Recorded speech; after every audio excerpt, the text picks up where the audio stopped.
Hello, everybody. Welcome to All Villa, No Filler. Please remember to click subscribe down there. If you click subscribe, you are delighted that Aston Villa are in the Champions League. If you click subscribe, you believe Aston Villa are going to be in the Champions League final next season. I'm telling you, it's in Munich. I've already looked it up. Allianz. We're making it. We're doing it. Look, please subscribe down there. It's the first video I'm doing since the end of the season, since the final whistle blew on that game. Where did we play again? What was the score? I don't remember. All I remember is that Aston Villa made it to the top four. We're a Champions League team. And, well, things never rest at Villa Park, do they? Because two big moments. I think I'll talk about the first one that's just sort of landed, and that is that Ross Barkley, a man I thought we'd never mention again on this channel a couple of years ago. Well, looks like he might well be on his way back to Villa Park. The Guardian reporting it. Let's see what they had to say. Ben Fisher at The Guardian saying that Aston Villa are closing on a deal to re-sign Ross Barkley on a permanent basis 4 years after the midfielder joined on loan from Chelsea. Villa want to strengthen their squad for their first season in the Champions League or European Cup since 1982-83. He's 30 years of age, capped by England 33 times, and he excelled at Luton last season. Now let's see how many games he actually played for Luton Town last season, and I did watch him play it there quite a bit. So he played 32 games, scored 5 goals. So 32 games for Luton. That's decent. Suggests that, injuries haven't been too much of a problem for him there. But I will say, I did tweet earlier this season, probably in around November time, that I watched Luton a fair few times, and I came away from those games being somewhat heartened by this kind of Indian summer that Ross Barkley had enjoyed. He had played brilliantly in the games that I watched, largely playing in a deeper role. I think last time when he was at Villa, let's face it, he was in a very different. It was a very different environment. It was a different managerial regime, and he was asked to do probably things for the club in a kind of more attacking role, as he would have done at Chelsea and Everton, than he did for Luton. At Luton, as I say, he seems to have really come alive, and it's suggestive of Rob Edwards' intelligence as a manager to sort of know where to place Barkley and give him a sort of a new role. And think even this late in the day, at 29 years of age as he would have been, 30 now, that he can sort of adapt and learn and move with the times. And I think he did a really stellar job at times for Luton in what I think would kind of be the Douglas Luiz role, maybe sitting a bit deeper, playing alongside a CDM, or in itself, maybe even playing in that CDM role as well. But on transition at times for Luton as well, there were moments where he would get the ball deep, survive the kind of press onto his back, get around it, work it through, and play a fantastic ball for them to counter. So in that respect, I think I understand this deal. I think if Unai Emery wants it, that's good enough for me. If Professor Unai thinks that Ross Barkley can come into the Unai-versity and learn a few more lessons and offer something, great. We're going to have a decent sized squad next season. And Barkley, I gather that his contract runs into next season with Luton. So you'd imagine there would be some somewhat nominal fee at least. So it's not going to cost too much. The wages you would think wouldn't be too prohibitive. And given what he did at Luton last season, if he can repeat that in a deeper role at Villa, if he can play in that role for Villa, say where Douglas Luiz plays now, or John McGinn tends to play with Boubacar Kamara's injury, I think actually it's quite smart, because it means if Douglas Luiz can have 30 minutes out of a game instead of having to play 90 all the time, or it means that Luiz can actually sit on the bench some games and rest up, or Luiz can go further forward up the pitch and play further and not have to keep playing further back as he's had to do since Kamara got injured and McGinn's had to come back. I think that's quite wise, to be honest. I think it makes sense. Barkley's got England experience. He's got Champions League experience. He's got all the Premier League experience. So if he's a player who comes in not expecting to play every single week, but someone who can come in and do a role just deep, or even if we're playing a more defensive shape and he plays that kind of transitional player in the middle who turns, hits the ball at the pitch, maybe even comes in to replace, say, Zaniolo. I don't think it's a bad deal at all. Clearly, the scouting department have watched him a great deal. Unai Emery will have worked with Monchi in the scouting department to see uh, what's coming. So, yeah, I think it's if it goes ahead, if he joins Aston Villa, I know it didn't work out magically last time. I think um, you know, I think last time, like I say, it was a different environment. I think maybe he and himself, his confidence levels weren't at the highest given the experience he had at Chelsea. And I think that what we saw that season was some brilliance at times, particularly early in his spell at Villa.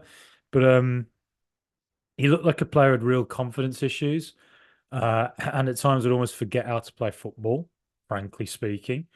But now coming into a very different environment, probably not the same level of pressure, coming in with a new level of confidence, given how well he did at Luton, coming into a manager who, let's face it, Unai Emery's MO in the past has been working with players who perhaps have been quite unfashionable at times.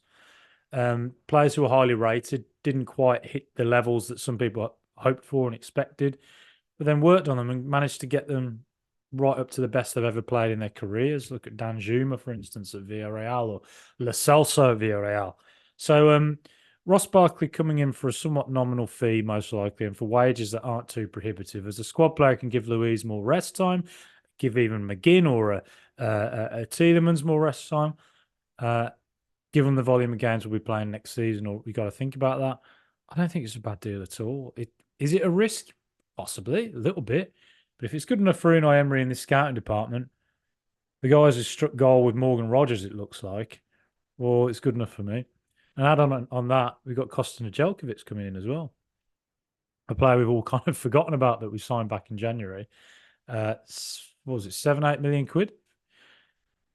18 years of age, big physical lad, big tall, rangy, sprints up and down the side of the pitch. He's played very well in the Champions League for Red Star against Manchester City. He's got experience of playing in that, played against Grealish. So, again, another exciting young player who's coming in now to Aston Villa. So, I think going back to Barkley, I think that's a smart enough signing. Let me know what you think about it.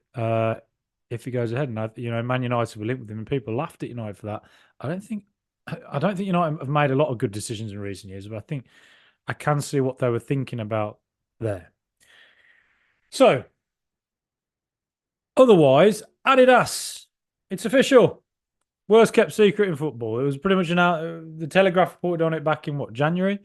It's a deal that I believe has. From what I remember of the Telegraph article, I don't think Villa have reported on it. But from the Telegraph article, it was the finances Villa would gain from the Adidas deal was substantially higher than what they were going to get from Castor. To be quite frank, Castor screwed it, didn't they, really? That shirt was a disgrace. That sweaty shirt was an absolute bloody disgrace this season. A product disaster. A study in business studies in a few years of how do you get a product launch so wrong as that. It was just a joke. And I think rightly Chris Heck made the call to say, get rid, we move on, and we want something that's a bit more global recognition. And that's what Adidas is. It's not to say Castor are a bad brand, not to say that they won't go on and, do very well as a company and all that.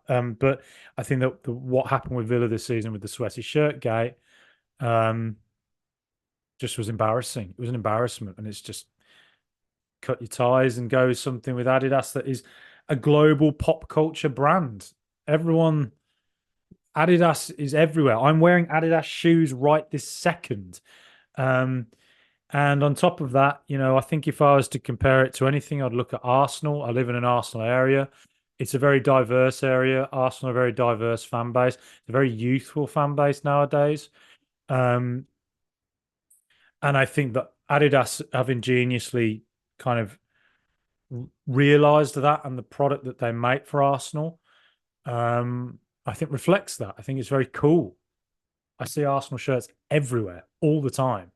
And what they've done is they sometimes make unique shirts that the players themselves don't wear on the pitch, but stuff that's only available, in the Arsenal store, stuff that you can get that's quite unique.